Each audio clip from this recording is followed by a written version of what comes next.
안녕하십니까, 알림이 황희두입니다. 시작하기에 앞서 안정권 참교육 소식을 먼저 전해드리려고 합니다. 여러모로 논란의 중심에 섰던 사람이죠. 인천지방검찰청에선 안정권 씨에 대한 구속영장을 청구했다는 건데요. 이재명 대표를 비방하는 방송을 넘어 민주당 선거운동복을 입고 거리에서 욕설을 하고 아주 별 생쇼를 다 했었죠. 저런 사람을 취임식에 김건희 씨가 초청해서 엄청난 논란이 되기도 했는데, 게다가 친누나는 대통령실에서까지 일해서 국정 운영이 장난이냐, 사적 채용 논란까지 불거진 상황입니다. 게다가 평산마을에서 문재인 전 대통령을 상대로 험한 욕설 시위까지 벌여서 많은 국민들의 분노를 키우기도 했는데요. 이를 두고 변희재 씨는 결국 토사구팽이구나, 감옥에서도 윤석열 만세나 외쳐라, 이런 입장을 전했습니다. 해당 소식을 접한 시민들은 이런 사람을 대통령 취임식에 초대했다는 게 윤석열 정부의 수준을 보여준다. 김건희 고모가 고용했다고 알려졌는데 고모 설득해서 누나랑 세트로 버리는 건가? 이런 지적도 나오고 있고요.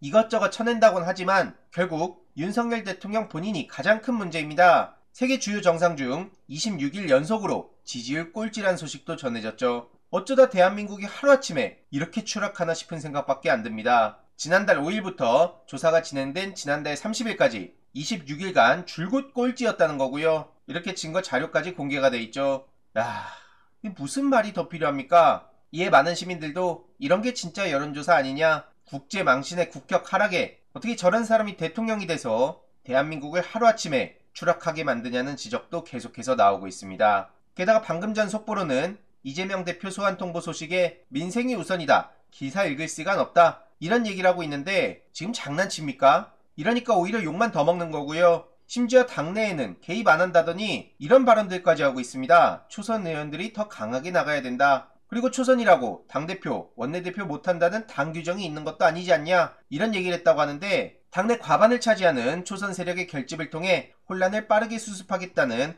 의중이 깔린 거라는 분석이 나오고 있습니다. 게다가 윤핵관에게도 격노를 했다는 보도가 나왔는데요. 당에 불만이 아주 많다, 이런 윤석열 대통령의 감정을 대통령실 핵심 관계자가 전했다고 합니다. 국정 운영을 돕기는커녕 막장 내부 권력 투쟁만 한다는 불만이 있다는 얘긴데요. 최근 정무일 비서관에 친박계 전희경 씨를 내정했다는 소식이 전해져서 많은 사람들이 빵 터지기도 했는데, 쇄신을 한다더니 이게 뭡니까? 어쨌든 어공 출신 인사들은 끝없이 구설수에 올라 아주 별의 별소리들이 다 나오고 있는데요. 한 특정 인사는 대통령실 주변 식당가에서 만치로 행패를 부려 원성을 샀다는 루머까지 돌고 있습니다. 이러니 윤석열 대통령은 윤핵관이 자기 정치만 한다, 나라와 당을 위한 정치를 하지 않는다, 암투 벌이는 윤핵관들을 향해선 자제하라, 이런 식으로 격노를 했다고 하는데, 아니 유체이탈 화법 도대체 언제까지 봐야 됩니까? 본인은 아무 문제가 없는데 주변 핵관들만 저러고 있는 겁니까? 이에 역시나 많은 시민들도 대통령 본인이 제일 잘못하고 있다는 반성이 있어야 해결된다는 걸 모르는 거냐? 차리 따봉의 내부 총질에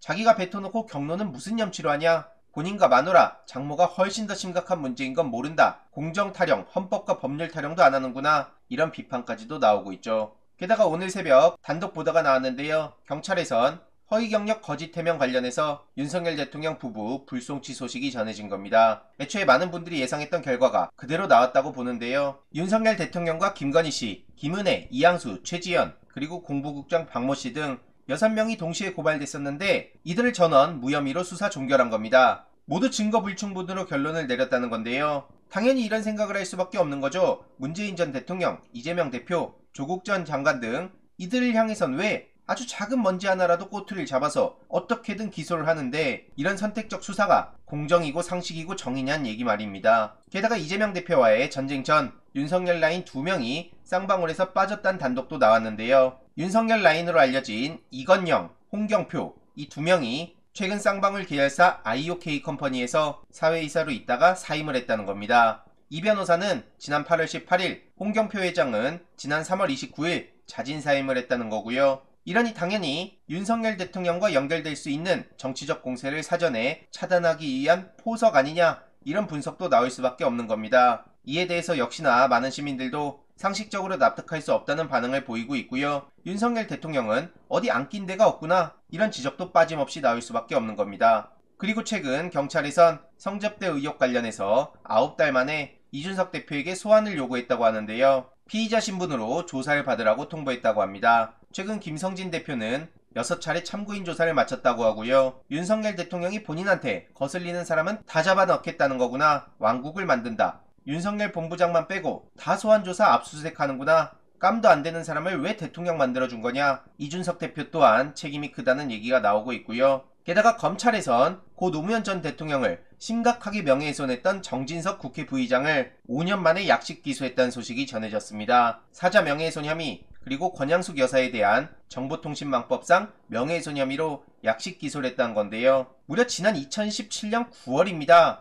어떻게 5년 만에 결과가 나오는 거죠? 심지어 그냥 솜방망이 쳐버리죠. 납득할 수 없다는 반응이 나올 수밖에 없는 거고요. 결론이 어떻게 나는지도 계속 지켜보고 전해드릴 예정입니다. 그리고 최근 정경심 교수의 형 집행정지 관련해서도 계속해서 정치권을 압박해야 된다 생각하는데요. 한동훈 장관은 관여 안 했지만 살펴보겠다. 이런 얘기를 하고 있던데 다음 영상을 통해 조금 더 자세히 소식 전해드리도록 하겠습니다. 이번 내용도 유익했다면 구독, 좋아요, 알림 설정, 멤버십 가입 정말 큰 힘이 된다는 점 말씀드리고 싶습니다. 이번 내용도 주위에 널리 공유 부탁드립니다.